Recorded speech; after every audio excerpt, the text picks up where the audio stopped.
This is Fathering Forerunners, Fathers and Foundations on November 22nd, 2019. I'm going to be doing proclaiming of revealed truth having to do with apostle and how apostle relates to father, to fathering. Also doing some explaining of revealed truth, and you'll see the difference. If you don't already, you'll see it as I explain it a little later on here. I'm going to begin with a brief review of last time. We're meeting bi-weekly. Last time I presented the revealed truth that Abraham is an apostle, and we get that from he was told to leave and go. Being told to leave and go is ascending. And ascending is a definition of apostle, a sent one.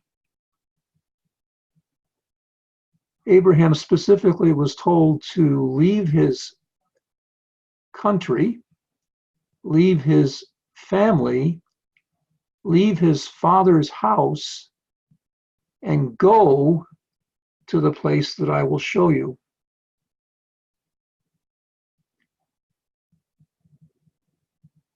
Abraham went before everybody else to the promised land. This is being a forerunner, going before. We get the word forerunner, the name forerunner, from Hebrews, the letter to the Hebrews, where it says that Jesus is the forerunner that went before us behind the veil as high priest. Jesus as apostle is a forerunner. So forerunners, fathers, and foundations. I don't think I need to try to convince you that Abraham was a father. He's the father of us all, according to Scripture. And then Abraham, the letter to the Hebrews says that Abraham was looking, he was waiting for a city with foundations whose builder and maker is God. So Abraham was waiting for New Jerusalem, and he was waiting to become a foundation. There are 12 foundations in New Jerusalem. Each one is one of the 12 original apostles. On an encounter years ago now, 2-3 years ago, I remember with Jane and several others, one of our first encounters of New Jerusalem, we were led to put ourselves into one of the foundations and encounter a foundation of New Jerusalem. The one I happened to pick happened to be Peter, because each foundation is one of the 12. And I've seen since then that when we overcome, we become a foundation. New Jerusalem is built on the foundation of overcoming. It's all about 12. It's all about kingship. It's all about overcoming victorious kingship. The revelation of Jesus Christ is all about overcoming victorious kingship, beginning with the 7 letters to the 7 city ecclesias, where Jesus says to each ecclesia, to him who overcomes, I will, and then tells them what he'll give them. Each is a reward for overcoming, a level of overcoming. And then at the end, towards the end of Revelation, we have, to him who overcomes, I will give to inherit all things. At the end, very end of Revelation of Jesus Christ, we see New Jerusalem coming down with its 12 foundations. So Abraham is the first sent one, the first apostle. We are all sons of Abraham. Therefore, by logic, we are all called to be apostles. That may be completely new to all of you, to many of you, but it's something I see after having looked at this for quite a bit. I see it as being self-evident. It's one of those hidden mysteries that once it's revealed, you say, oh, there it is. How could I miss that? So I'm going to let you listen to the recording from last week if you weren't here. That'll go into that in more detail. We'll go one more step further and take a look at Moses. Moses, Yod-Heh-Vav-Heh, told Moses to go to the people of Israel, and Moses said to him, "Who should I say has sent me?" I'm paraphrasing. "Tell them that Yod-Heh-Vav-Heh sent you," was the answer. So Moses was an apostle, a sent one. Now Moses' job wasn't finished because he died, because he stepped into disobedience in a way that was big enough that it cost him his life. And Joshua took over the rest of the journey into the promised land, including the taking of the promised land and the giving of the promised land to the 12 tribes as their inheritance.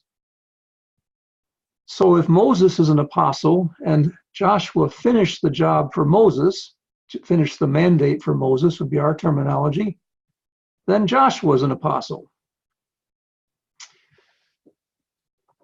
Now let's take a look at the four faces of God, the order of Melchizedek. I'm not going to get into which face is which, but there's overall general agreement that the first face is the prophet, the second face is the apostle, the third face is the king, and the fourth face is the priest.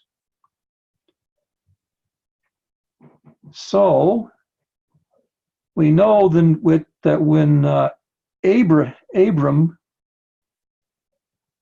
I guess he was Abraham at the time by then, met up with Melchizedek, Melchizedek blessed him. Melchizedek is king of righteousness, king of a city called righteousness. Melchizedek is king of a city called peace. And he's also priest of the Most High God. And from this we get high priest according to the order of Melchizedek. By logic, if the fourth face, if we are priest according to the order of Melchizedek, then by logic we are also king according to the order of Melchizedek, the third face. And we are apostle according to the order of Melchizedek, the second face, apostle. And we are prophet according to the order of Melchizedek, with prophet being the first face. So what I'm getting at is our apostleship is according to the order of Melchizedek, given to Abraham when Melchizedek blessed Abraham. The blessing that Abraham blessed Isaac and Jacob and Isaac blessed Jacob and so on is actually the blessing of Melchizedek. The blessing with which Abraham was blessed by Melchizedek is the blessing with which Abraham blessed Isaac, and Isaac blessed Jacob, and Jacob blessed his 12 sons. It's the blessing according to the order of Melchizedek.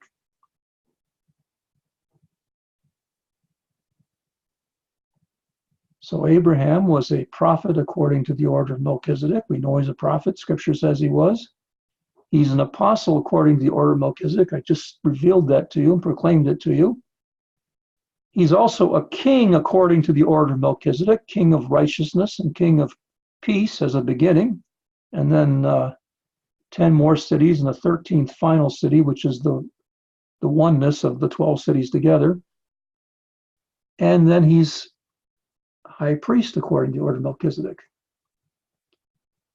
So apostleship is something that ties into the order of Melchizedek and the four faces of God. We've looked at Abraham as an apostle, Moses as an apostle, and kingship is built on top of apostleship.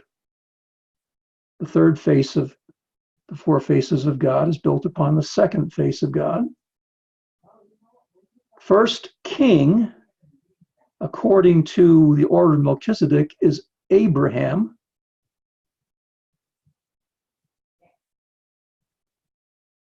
I'm just going to put this out there that I see David as a king according to the order of Melchizedek, which means that he's also an apostle according to the order of Melchizedek and a prophet according to the order of Melchizedek. And I see Solomon as being a prophet, apostle, and king according to the order of Melchizedek.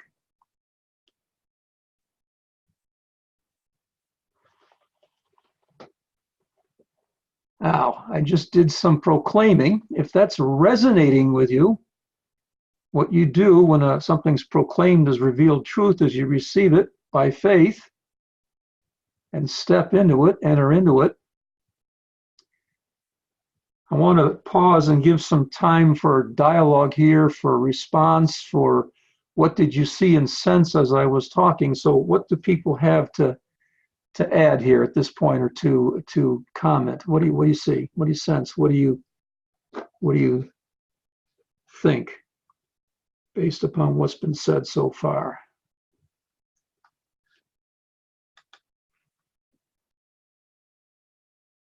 Don't be shy.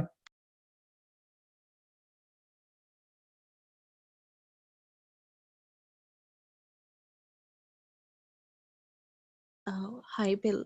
I felt like I was one of the faces, that is the lion and the Son of Man, two of them actually, but more prominently the lion face.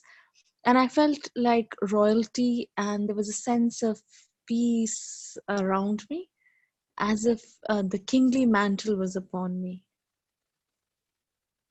Wonderful. And of the four faces, I think everybody's in agreement that the lion is the kingly face. Wonderful. Thanks for sharing that. Anybody that wants to step into that as a door to step into that, please go ahead and do that. Anybody else? What did you see or sense? I know it's new, so some of you are probably just processing here for the moment. That's fine. I'm going to get into the practical stuff in just a moment here. So that's actually very practical. It's part of our identity, who we are.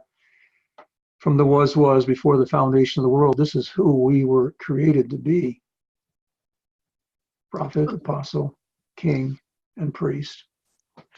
We've got on the chat here, resonate with David as a king according to the order of Melchizedek, as Yeshua is from Judah and the lion of the tribe of Judah, David's tribe. He is son of David. That's from Smith Cosmos. Yeah, the chat is there, especially if you're in a place where you're unable to talk. I know some folks are in internet chat rooms or something at the moment, so you may be at home with other people around you. You may not be able to talk. If you're able to talk, please go ahead and do it verbally, but if you can't, put it in the chat. That's fine. I was thinking about Solomon as an apostle. Mm-hmm. I don't know. Okay. He's actually finishing the work that David did. Maybe a little bit more on that. Thank you, Doreen. What did David do as king according to the order of Melchizedek? First off, he defeated his enemies. So he's an overcomer. As an overcoming victorious king, he's defeating the enemies. And secondly, he received the blueprint for the temple, which in our terms is receiving the blueprint for New Jerusalem. And then thirdly, he prepared all the things needed to build the temple. So David collected all the gold, silver, bronze, and so on, and the cedar wood and everything that was needed to actually build the temple. What did Solomon do? Solomon finished off the job of defeating David's enemies, the ones that David didn't have the political strength to be able to kill in his lifetime, that deserved being killed. I know that may sound hard, but these were folks that had actively worked against the king of Israel. Solomon finished the job. David charged him before he died, said, take care of so-and-so and so-and-so. I didn't have the strength to deal with them, but you take care of it. And the reason for that was so that his kingdom would be secure. And his kingdom wasn't just his kingdom, it was God's kingdom. And then what Solomon did was he took all the blueprint that David gave him to how to build a temple, which God had given to David, and he took all the building supplies that David had collected, and he actually built the temple, dedicated it, and then the fire of God, the glory of God, descended and filled the temple. So that was Solomon's job. Now he did, we know, afterwards, later in his life, collect too many horses, which kings weren't supposed to do, and collect too many wives, which kings weren't supposed to do, and then worshipped the idols of his foreign wives, which no one was supposed to do, and ended up not nearly as well off as he began. So what Solomon did was he finished the job that David began, just like Joshua finished the job that Moses began. And you can see the parallel as far as Solomon actually building the temple. And so there's a function there where on our end, it's the building of New Jerusalem. I'll let you think about that some more. I'm not going into all the details on that, so I'm doing more proclaiming than explaining. I did some explaining, but mostly it's just proclaiming, and it's going to be completely new. But I see that we function in, let me back up a little bit, Dorian, to answer your question a little better. Anyone that's functioning in kingship is also functioning in apostleship, because it goes prophet, apostle, king, priest. So really these two guys, two men in white linen, these honored fathers, were functioning as kings. But because they were functioning as kings, they're also functioning as apostles, is the way I see it. Yeah, I understand it now. I understand it fully now, because they am functioning in all of the four phases. Yeah. Okay. Exactly. It all links up to the four faces, and the four faces all link up to the order of Melchizedek, which all goes back to Melchizedek and Abraham. This whole thing about Melchizedek is from, once it starts, it's the highest. I mean, the law of Moses, priests according to the law of Moses are not as high as priests according to the order of Melchizedek. Priests according to the order of Aaron are not as high as priests according to the order of Melchizedek. Lynn says resonates well, and that was a while back. Okay, so now, I'll go a little further on that, and then I'm going to go to the practical stuff. I see that as an apostle, we can function as a Moses who brings people out of Egypt. In our time, it's bringing people out of Babylon. Or as a Josh, and next we start functioning as a Joshua who brings people in to their inheritance. Next, we can function as a David who prepares people to be built into New Jerusalem. There's a whole preparation work. Scripture says that New Jerusalem comes down from heaven prepared as a bride for her husband. The whole work of preparing the bride, the individuals who become the corporate bride, is the work of a David. And then the work of actually building New Jerusalem according to the blueprint given us, and with the people that are given to us as prepared living stones, is the work of a Solomon. The work of an Abraham is the work of bringing everybody. Here I'm a little bit, I'll have to leave this in not too much detail, because the order that these were revealed, and these were not originally revealed to me, was Moses, Joshua, David, Solomon, and then Abraham as an apostle. So I'll leave that there. Okay, so I'm going to go on to something else here for a moment to finish up with this. 5 names of the apostle in Ephesians chapter 4, generally translated as evangelist, pastor. I prefer shepherd, because it doesn't have all the old wineskin baggage with the word shepherd. Then teacher, then prophet, then apostle.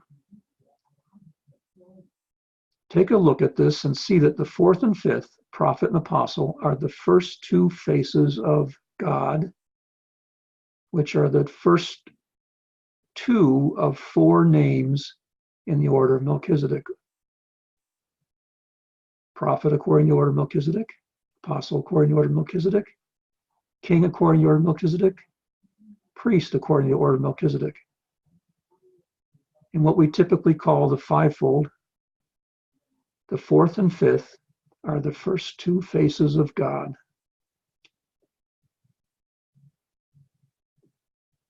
So we see a progression from evangelist to shepherd. An evangelist proclaims revealed truth. So I'm using the term proclaimer of revealed truth, so it doesn't have the old wineskin baggage attached to it. I've been doing proclaiming of revealed truth to you today.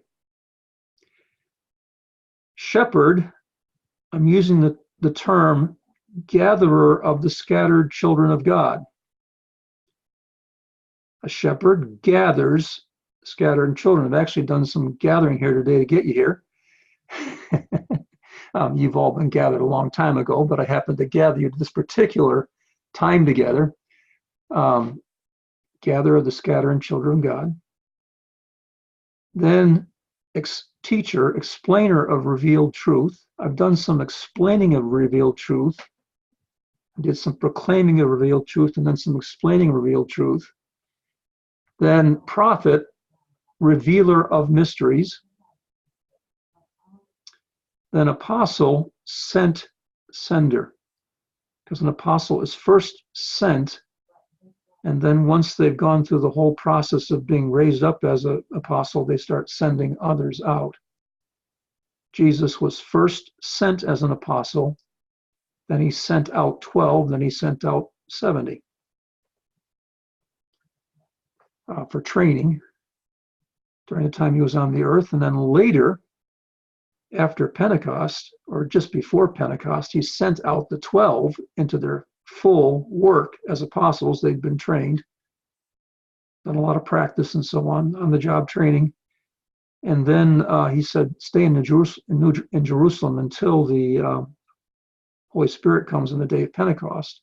But they were sent to the nations at that point. So 5 names, typically thought of as ministries or offices, but I see them as names. Names that are given to us. And with the name comes the function.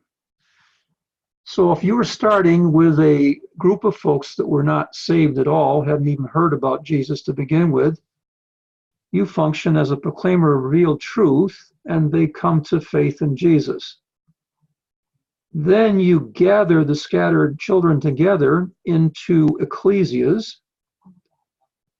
Then you explain revealed truth to them.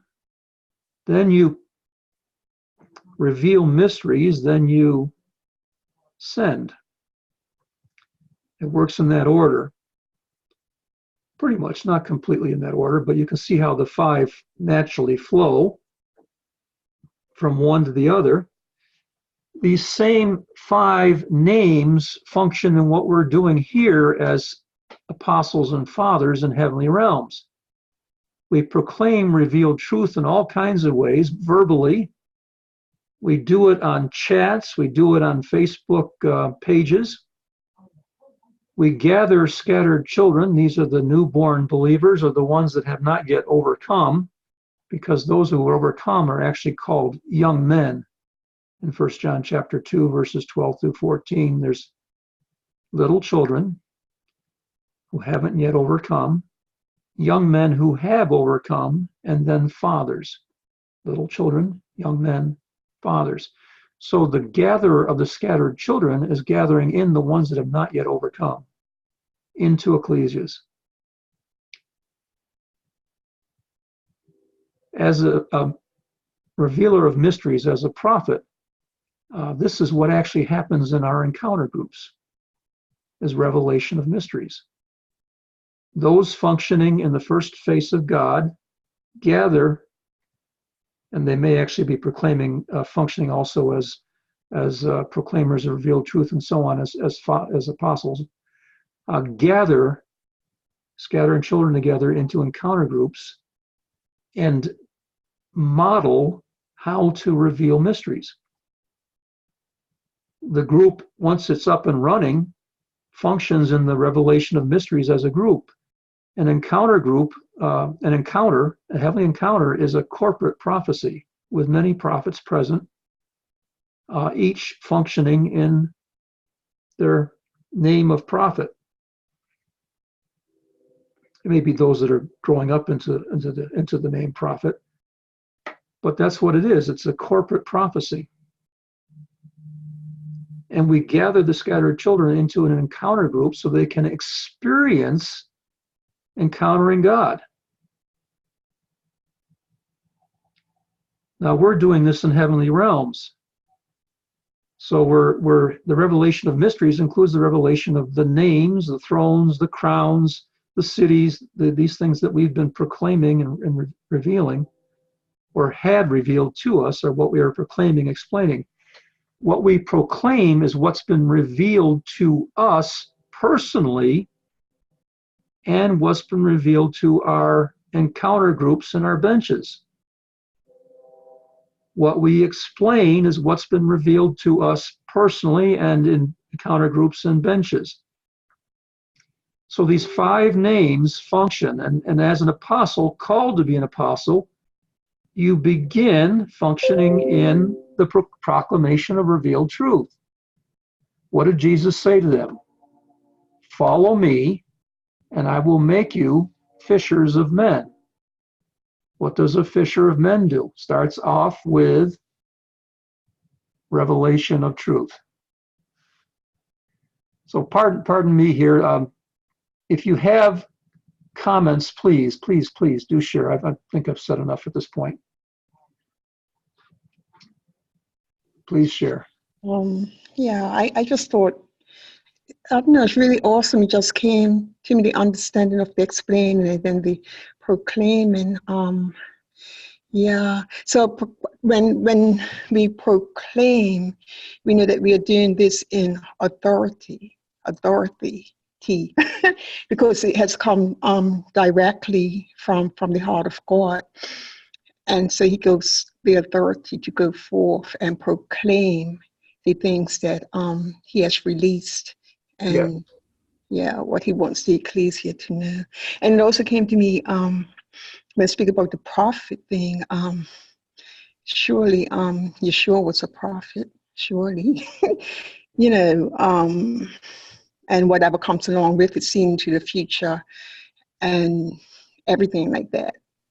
That's why he would tell them, get on to the fish and just take the money from out the fish's mouth. That was something that was seen and then spoken, proclaimed, and with an expectation because of his office of prophet in the prophetic. Yes, and Doreen, when you look at Jesus, what he was doing, you'll see all 5 of these names. He was functioning in all 5 of them.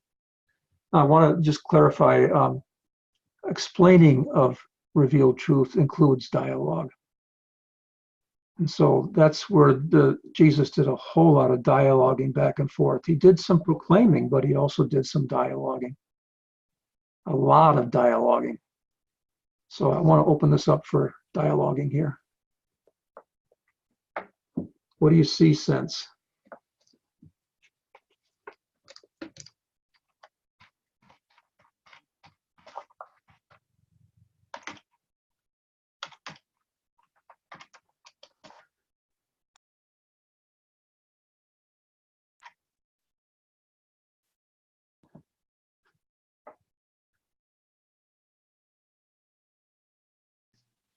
I don't know, this has just caused me to function more so on Jesus, on Yeshua.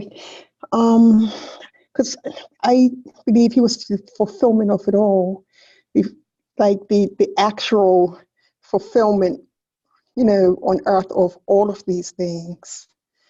I know it's saying that all the fathers and everything, they walked in these also, but I just see Christ as the total fulfillment of them all walking on the earth. So it's just taken my mind more to him than anything. That's actually true, and thank you for pointing that out.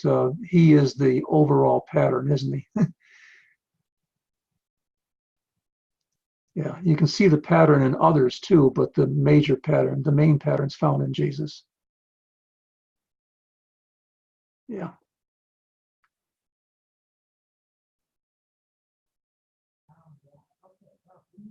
So the absolute central importance of gathering people into encounter groups. It's a place where they start seeing who they are.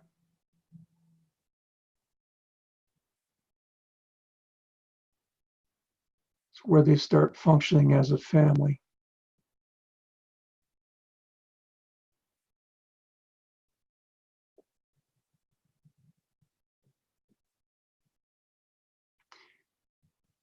Many of you have already started functioning in those 5 names.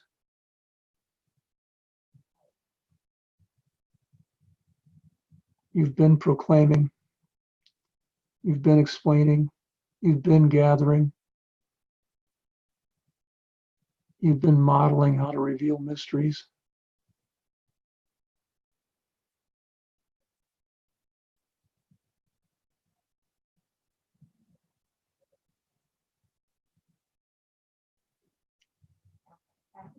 Does anybody see where they've been functioning in those things and want to share a little bit of it?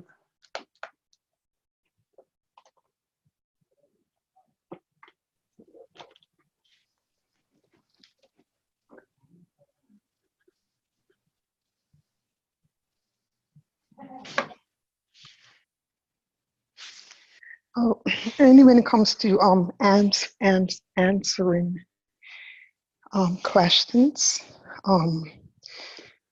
in different places, like media chats and things like that, when questions are asked, I just I just find it motivating, or whatever it's called, to answer questions.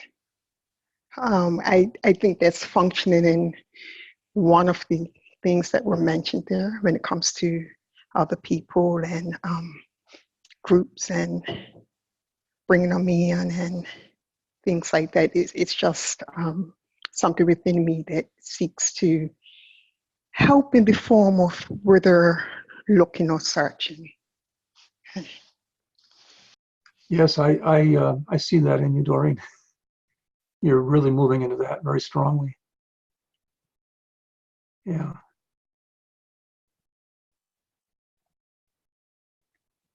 I would also like to share that though I'm not having encounter groups like this, but I have been invited to most states in India, and I preach a little differently when I lead them into the secret garden and tell them about the ketubah, that is the marriage process. So indirectly, sort of telling them how to interact with God, how to you know God wants to talk to each one of you and introduces them to God by taking them into the secret garden. And of late, God has also been leading me to a select group of women, to lead them into the ark of the outer courts, the inner courts, and the most holy of the holies, and how to operate and interact with each of the things that are placed there, the the menorah, the showbread, the veil, how to overcome it, and things like that. Though I'm doing it physically in a group and mostly focusing on inner healing also, but that is one thing I have very strongly, without any effort, people are organizing these meetings and calling me. So this is what I would like to add on. Wonderful. You're functioning in gathering scattered children. You're functioning in proclaiming revealed truth. You're probably doing some explaining of revealed truth along the way. Wonderful. Absolutely wonderful. You're functioning in 3 of those names at least already. Yes, And they do ask me a few questions, but I also indulge in a little healing if the Lord, tells me to. And most of the times there are healings also, just by not by laying of hands, but just by the release of angels and things like that. wonderful. And you've changed your process of what you're proclaiming and so on to include your heavenly realms revelation and leading others into it to experience it. Correct, correct. Yeah, Awesome. wonderful, wonderful. Part of that is knowing where people are and meeting them right where they are with the revealed truth that they need at this time, which also includes not sharing a whole lot of other revealed truth that they're not ready for yet. Yeah. Some of these skills are ones that you learn in the business world. I mean, gathering and explaining and proclaiming can be salesmen. So you can learn these skills in the business world. And they also are learned at home. If you're a parent, you've been doing a lot of these things already. I mean, that's part of parenting. Learning to explain revealed truth comes from having the questions given to you. And then you start looking for answers to give answers to questions. And so you can see how you can begin with proclaiming and gathering, and then you learn how to explain on the job with the questions that start coming to you from those that you proclaim and have gathered. And different from the old wineskin, your whole purpose here is to identify those that are moving into prophet and apostle and spend more time with them and train them up and eventually send them out.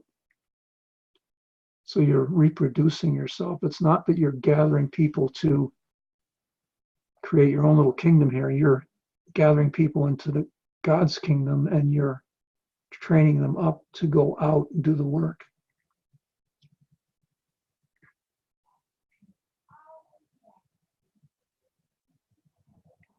Any other experience you want to share?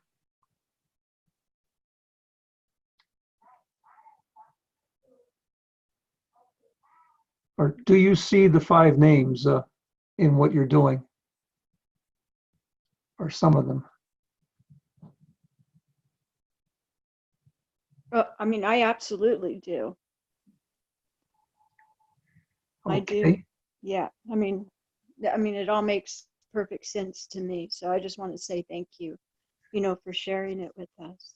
Okay. And then the rest of the thing is, if you can see that you're journeying through these 5 names, you can see where you're heading to eventually as apostle. Yes, easily. Yeah. And so it's not clear. this impossible thing. Yeah, good. I'm glad. Yeah. Because I can see that in you too. Oh, good. You're heading that way. You're definitely on that journey. I'm slightly off topic, but it's sort of related. The encounter groups are so important for another reason too, as we're all on this journey together and at different levels. But spending time with Jesus, spending time in the heavenly realms enhances your spirit. It grows your spirit, your authority, your spiritual power.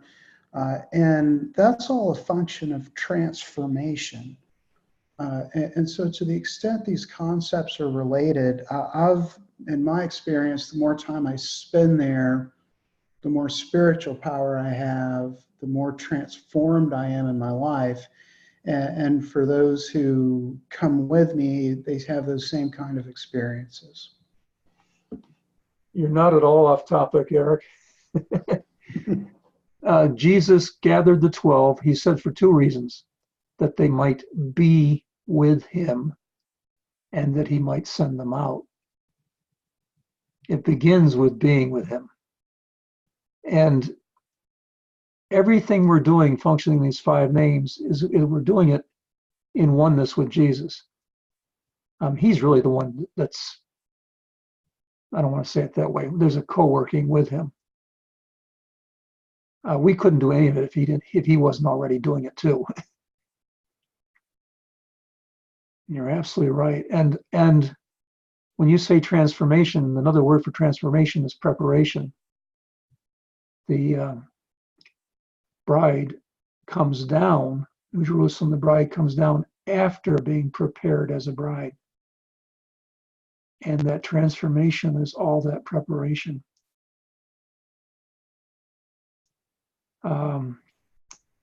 That's a good point. Yeah. So yeah, and actually the preparation comes before the training. It continues through the training, but it begins before the training. Your whole life is preparation.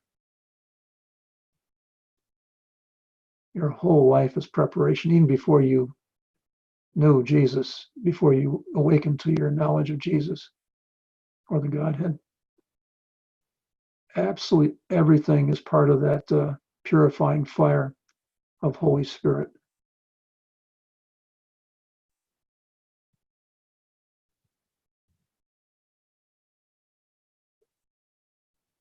I also agree that it does make a big difference spending that time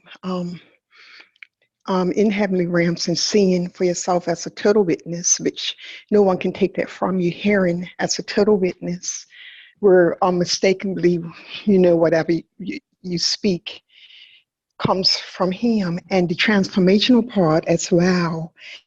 Just being there, it's like totally different, when you can get to see God face to face and you're just in that realm with him like that. It does transform you, transforms your mind, transforms the way you see things, how you believe.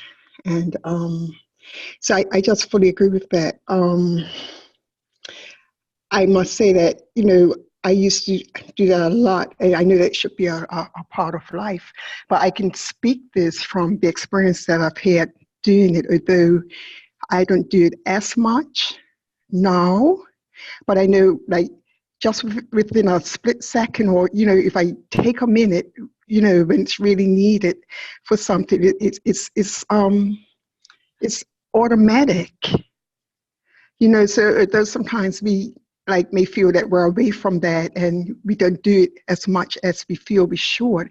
It really takes a moment, and Father's right there to receive us up where he calls us to be, to see and to hear and to learn from him and to know his heart. Yeah, that time spent with him is time spent both personally and together in groups. Right now, this group's functioning as much as a fathering group as it is as an encounter group, probably more as a fathering group than it is an encounter group. But in encounter groups, there's all that revelation that comes to the group as a group, and that is time spent with the Godhead.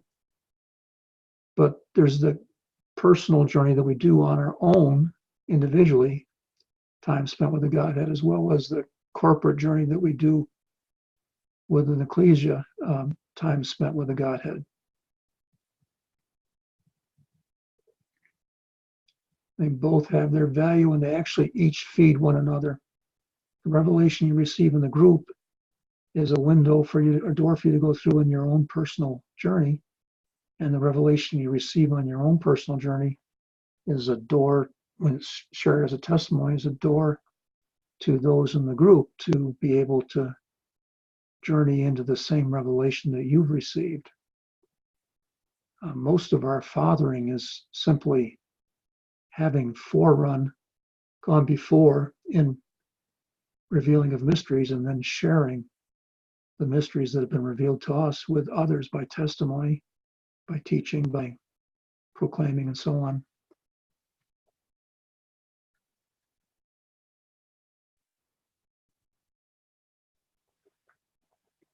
Thank you so much for adding that in, Eric. Anybody else have something you want to add in? Because I certainly haven't covered everything by any means. And I don't always see all elements first, you know, I hear it from other people. So if you're seeing something to add into this, please do so.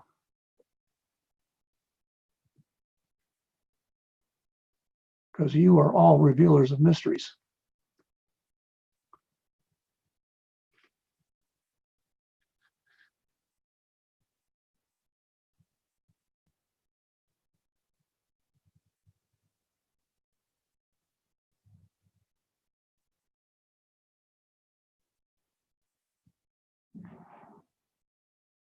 Okay. I know I've done a lot of proclaiming today, and that I think that had to be done to get the revelation out there. We've done some dialoguing, which is explaining of revealed truth, sharing back and forth revealed truth that's been revealed to each of us. That's proclaiming or explaining revelation mysteries that have been revealed to us.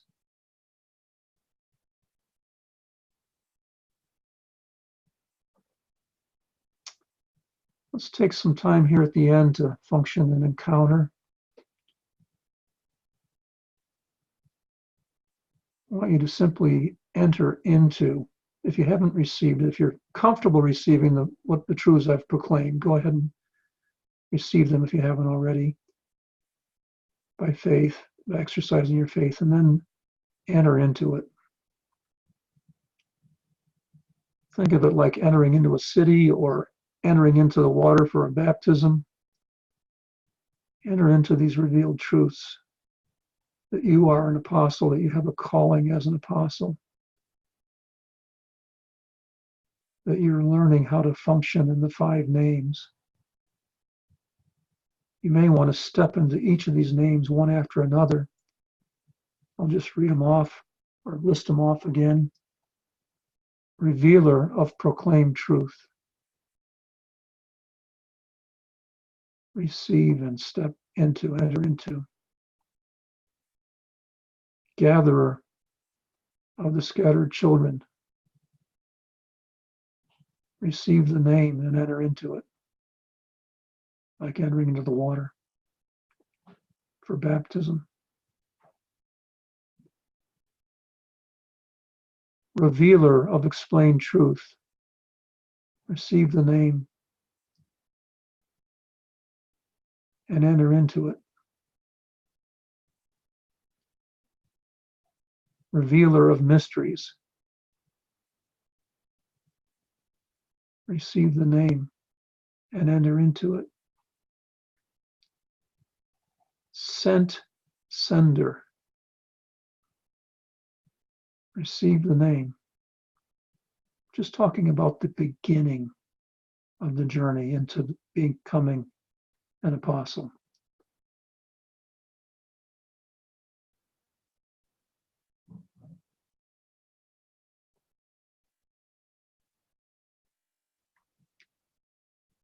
The initial calling is when you first get the revelation that I'm called to be an apostle. The preparation has been going on for a lifetime. It'll continue when you say yes to it. It's intense. That's what all this fire has been about. Has been your preparation for this. Actually, probably preparation for prophet first and then preparation for apostle on top of that. None of which is easy. All of which is completely possible.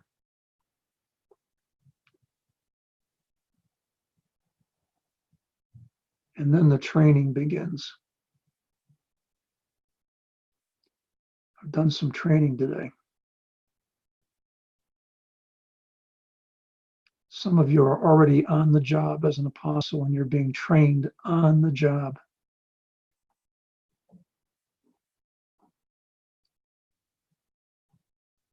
This journey includes coming into oneness with Holy Spirit, oneness with Yeshua, oneness with Father, oneness as the one new man, the one new Adam.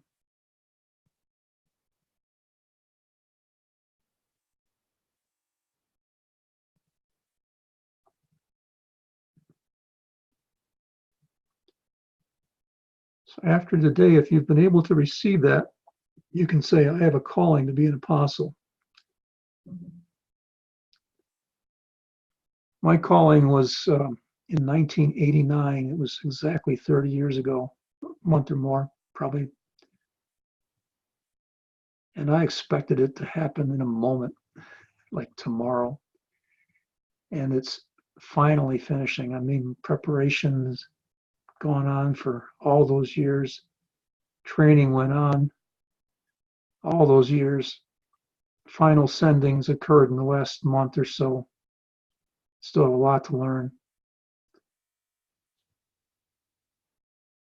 So the first calling is like being, it's like new birth. I mean, it's like a beginning of the journey. And you just keep on saying yes and keep on journeying.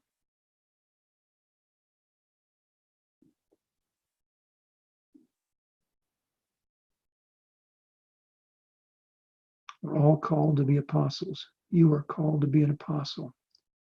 Many of you said yes to that call. Many of you said yes to preparation, and you're still saying yes to the heat, to the fire.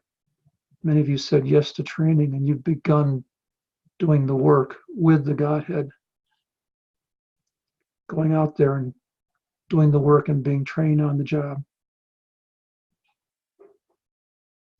The day will come that you will be sent, like the 12 were sent just before Pentecost, and finally went after Pentecost.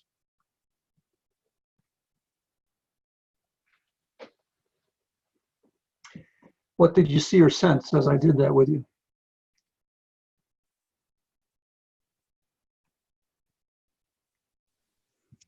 For me, it just, I was getting very fast pictures, of my life.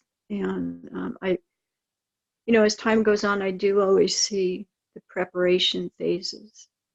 And, but I just saw it a lot more vivid.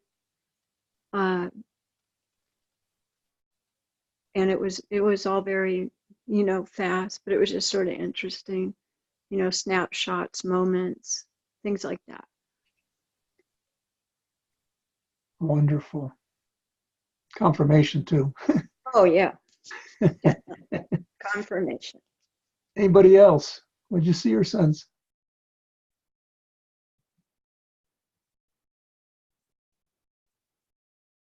I didn't see anything, but I had feelings, feelings of safety, peace, and correctness, like this is the correct path.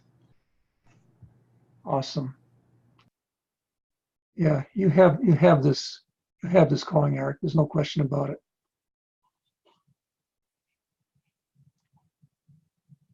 By the way, the 5 names also function in the business world.